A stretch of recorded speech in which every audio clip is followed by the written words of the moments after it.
Hi again, everybody, and welcome to this week's Ingles Furman Radio Network preview of the oldest rivalry in the Southern Conference. The annual renewal is Furman at the Citadel on Saturday afternoon, Johnson Haygood Stadium.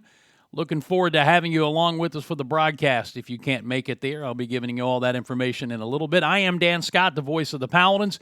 David Cobb, Marcus McMorris, Tom Van Hoy, and I will all be on site for the radio broadcast tomorrow afternoon, recording this and dropping it on Friday as we always do, and trying to see if the Paladins can bounce back from what has been a very, let's just use the word interesting week around these parts after what transpired in the loss to Samford back on this past Saturday here at Paladin Stadium, all of the controversy prompting the Southern Conference to do something that nobody around here can ever remember them doing before, and that's issue a statement on the officiating. Furman's task is to find a way to put that in the rearview mirror and move forward because, well, you've got another game, and you've got 6 games remaining in conference play beginning on Saturday at the Citadel, and obviously all 6 of them are magnified in importance if you're talking about trying to win a conference championship and get the automatic bid into the FCS playoffs. I have talked to both coordinators, Justin Roper on offense, Dwayne Vaughn on defense. I have talked to Clay Hendricks, as I always do. You will hear their comments on the Pepsi countdown to kickoff when it airs at 12:30 to begin the broadcast tomorrow.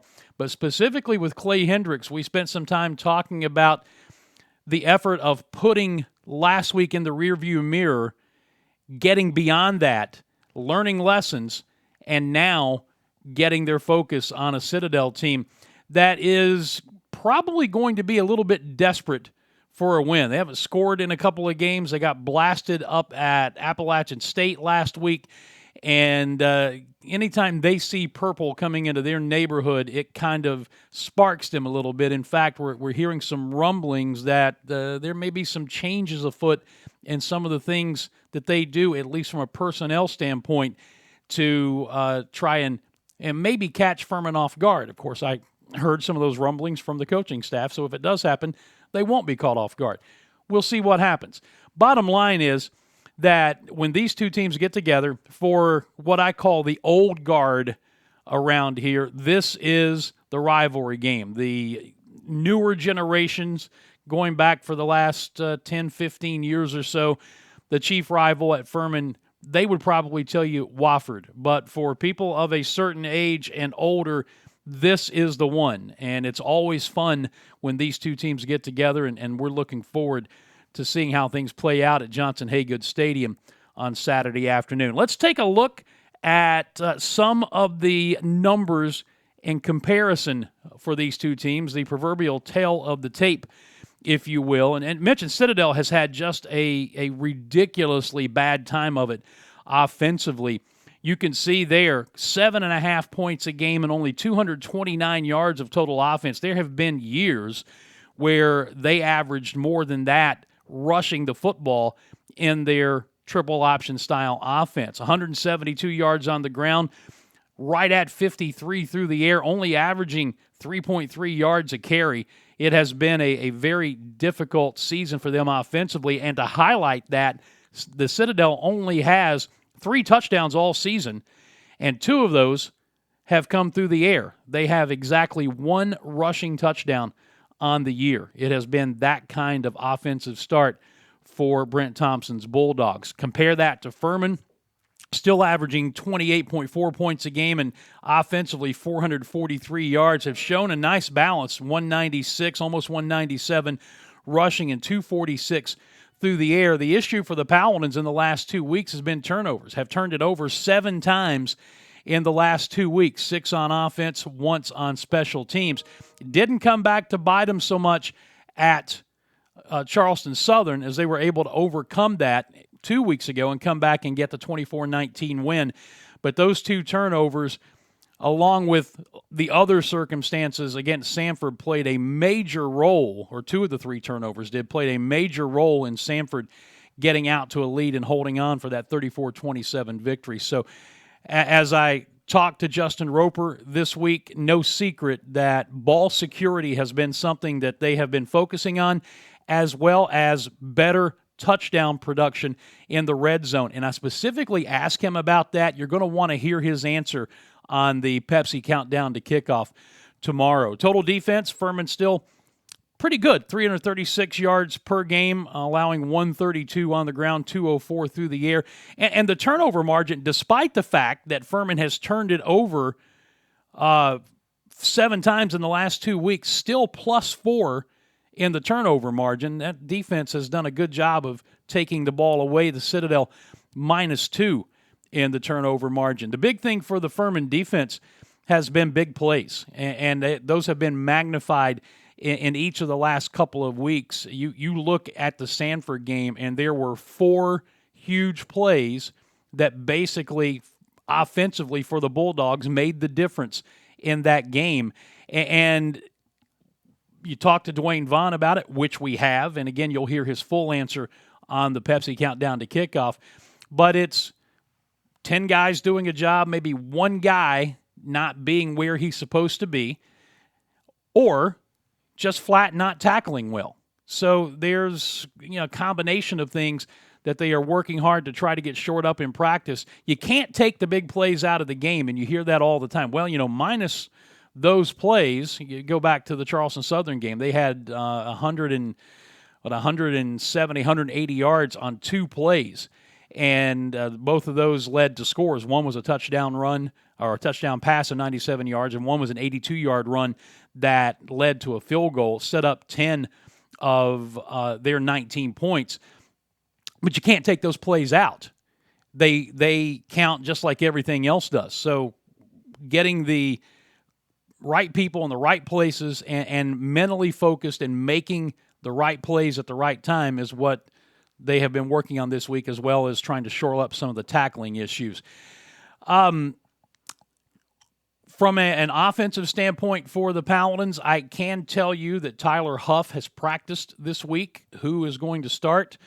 That right now remains a mystery, but he did practice a little bit on Tuesday, went pretty much full bore on Wednesday, and they were going to see how he responded on Thursday. Look, whoever it is, Tyler Huff or Jace Wilson was fantastic last week against Sanford. His 38 completions, by the way, I don't know if you caught this, a school record for completions, breaking a record that had held since 1969.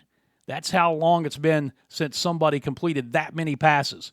The issue is, for Furman, looking at what has made this program historically successful over the past 40 to 45 years, if you want to take a long view of it, it has been the ability to run the football successfully and be balanced on offense. When you look at the record book and you look at the number of games in which populate the most passing yardage, most passing attempts, most completions, all of that, by and large, almost all of those big numbers came in losses for the Paladins. Now, the tide of college football is changing, and the rest of this year and moving forward over the next handful of years, we may see that begin to turn. But just historically, whenever you see somebody breaking a record like 38 completions in a game like Jace Wilson did, or throwing for 340, 350 yards in a game, historically it's been in a game that Furman has lost. It's been a much more balanced approach with an ability to run the football kind of leading the way. We'll see if that trend continues moving forward. The other thing that you have to worry about with the Citadel is you're not going to get as many opportunities. Justin Roper told me he went back and averaged the number of plays Citadel's opponents have gotten offensively so far this year, and it's right at 54 and a half, 55 plays. Furman had over 90 plays against Sanford last week. And to put this in perspective, the Citadel got drilled by Appalachian State, as we mentioned a week ago. But Appalachian State ran a grand total of 1 play in the third quarter. It was an 80-yard touchdown, but that's the only time they got the football in the third quarter. So again, what do the Bulldogs want to do? They want to play keep away. They want to keep the opposing offense on the field. They want to use that running game in that triple option to try and grind you down. And from a defensive standpoint for Furman, don't allow them to get ahead of the chains. Get them in situations where they are not comfortable, second and long, third and long, because historically, as we have seen, if they have a 3rd and 5 and they pick up 3 yards and they're facing a 4th and 2, chances are they're going to go for it on 4th downs this year. The Bulldogs are 7 out of 11, so it's something they have done frequently, and that has been their mode of operation under Brent Thompson. They are going to go for it when they feel like it's in their best interest to do so, and sometimes they do it when perhaps it's not even in their best interest. But that's a mindset they have, and they have been very good at it for the most part. From an injury standpoint, besides Tyler Huff, Clay Hendricks mentioning some other things earlier this week, confirming that Jeremiah Jackson is out for the season. Dawan Wilkins had surgery on the foot. Hopeful he'll be back maybe in about 4 weeks. And Dom Morris still working with that swollen knee. They did an MRI on it. There's no damage to it. It's just a bruise. And he is listed on the depth chart for this week. And I mentioned, of course, Tyler Huff has practiced this week. So we'll see what happens as far as injuries go. The thing that both coordinators and Clay Hendricks mentioned to me when you talk about Furman and the Citadel is it's going to be, if not the most physical game every year, one of the most physical games every year. And Dwayne Vaughn specifically saying defensively, you have to be willing to get into a fight. We always talk about assignment football when you're playing a team that runs the triple option. And that obviously is very important because they're giving you a lot of different looks and a lot of different possibilities of things they can do with the football, and then they get you sucked in, and the cornerbacks and safeties get their eyes in the backfield, and they try to sneak somebody over your head, and they hit you with a long touchdown pass. Something that's not happened with the Citadel offense this year, by the way. They've not hit the big, long touchdown passes. In fact, looking at their receiving crew, the longest reception on the season by any of their receivers is 36 yards, and that is by a backup, Jay Graves Billups, who is one of their slot backs. So they've not hit the big plays in the passing game yet. You certainly don't want that to be this week, but back to what Dwayne Vaughn was talking about, not only do you have to play assignment football, which you always hear against option teams, but this is a physical game, and as he says, you have to be willing to get in the trenches and be ready for a fight. We'll see if the Paladins are ready for that challenge. Let's take a look at the Southern Conference standings as we move forward. Chattanooga, Mercer, Samford now all 2-0, still very, very young in the conference season. There you see the Paladins, next week's opponent, Western Carolina, and the Citadel at 1-1. VMI is 0-1, Wofford 0-2, and if you did not see, Wofford made a coaching change yesterday. Josh Conklin resigned, and the offensive coordinator has taken over the helm for the remainder of the season. ETSU is 0-3 out of the gate on this season, which is a little bit surprising in George Quarles' first year there. The rest of the schedule for the SoCon this week, Wofford is on the road at Samford. That is a 1 o'clock game. ETSU at VMI at 1:30, and Western Carolina at Mercer at 4 p.m. So we're into that stretch now where everything is conference play week in and week out, at least maybe until we get to the final week or so of the regular season. But we're going to start seeing the conference standings take a much, much better shape. We'll get a better view of it moving forward now week by week. And the chances of somebody running the table and winning this thing outright, not good. You go back and look at the conference standings from a Furman standpoint. 2 of those 3 2-0 teams, Chattanooga and Mercer, the Paladins have yet to play. So that's good news if you're thinking about still trekking towards winning a championship.